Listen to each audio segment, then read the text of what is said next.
The month of Muharram is a month of blessings, in which it brings us all together under the banner of Abu Abdullah, under the love of Abu Abdullah Al-Hussain. And you'll find that we can benefit in so many different levels, that we may educate ourselves and the community. And you'll find people during the entire year don't enter a mosque, don't enter a center. However, because of Abu Abdullah Al-Hussain, all of a sudden, these people crowd the majalis of Abu Abdullah in order for them to benefit and to take home and to apply. Just like Muharram is filled with blessings and there are many opportunities in order for us to unite, there is also particular issues that disunite us within this particular month. And during specifically these 10 days and no other day within the year. And these issues only come forward in the month of Muharram. Now, when we state that we want to gain from the month of Muharram, that we want to achieve greatness in the month of Muharram, that we want to unite the Shia to benefit the community in this particular month, what we're also saying is we want to leave aside all those things that disunite us in order for us to move forward. Now, there are issues that always come forward within this particular month that disunite the Shia. And of them is the issue of marja'iyah and indeed the different practices and the sha'a'ir within this particular month. Now, understandably, that each Shia, each follower of Ahlul Bayt understands their taklif in the sense that you need to follow someone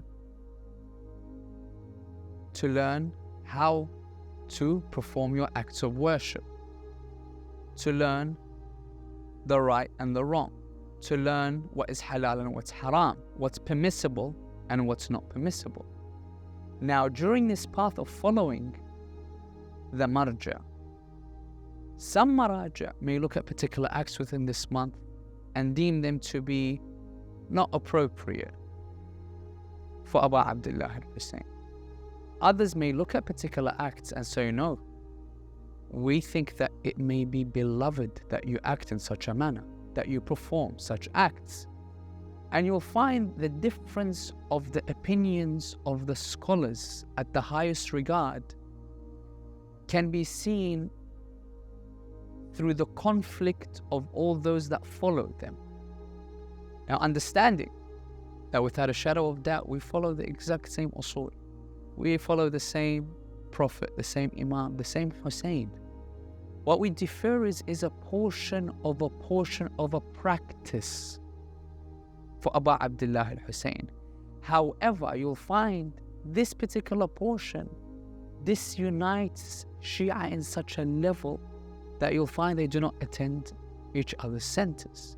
They do not even sometimes speak to one another. They do not share each other's posts. They do not spread the message of Abu Abdullah. Now, that in itself, that disunity is something that without a shadow of doubt doesn't allow the Imam's heart to be pleased, to be at ease. So that's why in order for us as Shia to move forward is understanding that, yeah, on the first level, we understand that there are differences amongst the hierarchy about particular issues of practice. But it doesn't mean that I bring that issue on the forefront when I'm speaking to my brethren.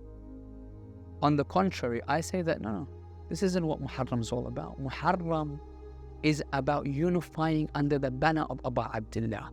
If we were to put our differences aside, you say that you follow your marja.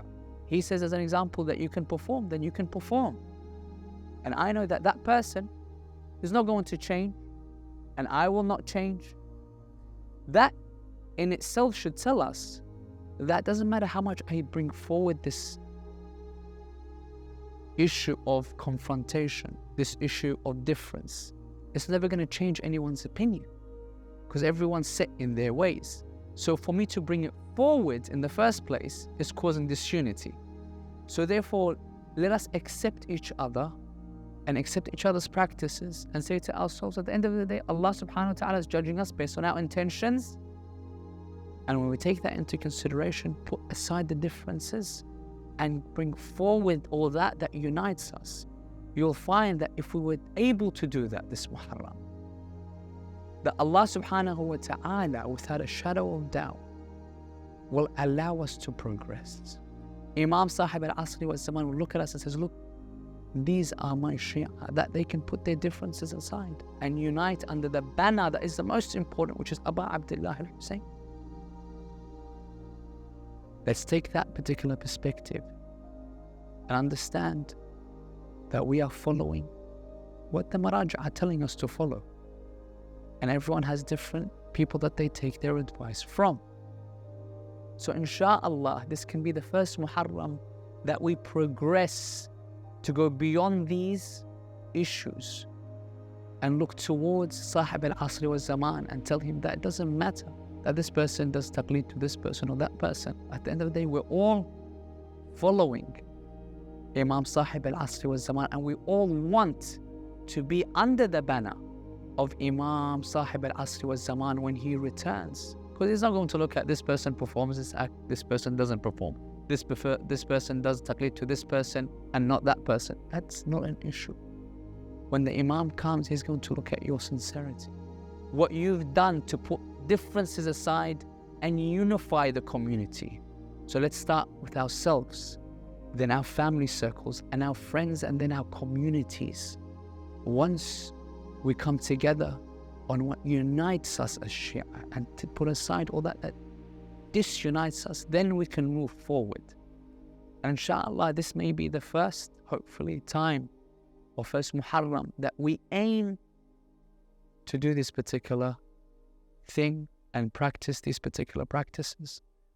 And inshallah, we can see how much we are able to progress when we're not busy fighting each other, rather helping each other move forward.